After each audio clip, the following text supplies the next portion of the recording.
মুশফিককে magical ফিগারে পৌঁছাতে গুনে গুনে পার করতে হলো 20টি বছর। শুধু কি 20টি বছর, কত পরিশ্রম, একাগ্রতা আর নিবেদন, সব মিলিয়ে এমন মাইলফলকে বাংলাদেশের মিস্টার ক্রিকেট।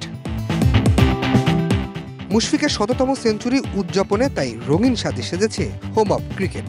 সাবেক থেকে নারী ক্রিকেটার, স্কুল কলেজের ছাত্ররাও এসেছে এমন অর্জনের সাক্ষী হতে। বাংলাদেশ ক্রিকেট ইতিহাসে এমন ঘটনা বিরল। এই কিংবদন্তিকে দিল প্রাপ্য সম্মান বাংলাদেশ ক্রিকেট বোর্ড। শুরুতে লর্ডসের স্মৃতিচারণ, অভিষেক টেস্টের মতো মুশফিককে আবারও ক্যাপ পরিয়ে দিলেন হাবিবুল বাশার সুমন। ক্রেস্ট তুলে দিলেন দেশের প্রথম টেস্ট ক্রিকেটার আকরাম খান। ও যখন ক্যারিয়ার শুরু করেছে, মাঝখানে হয়তো কিছু টেস্ট খেলেছি, বাট এত বছর আপনার ফিট থাকাটা হলো very important.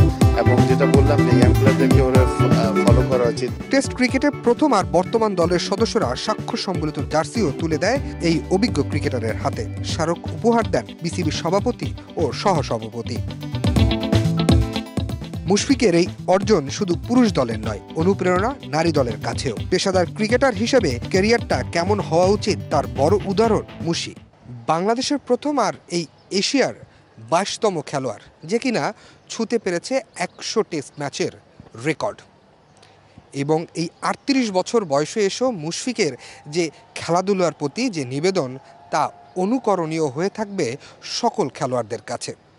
Mirpur Sherebangla cricket stadium থেকে রাশেদ অমিত, দেশ টিভি, ঢাকা।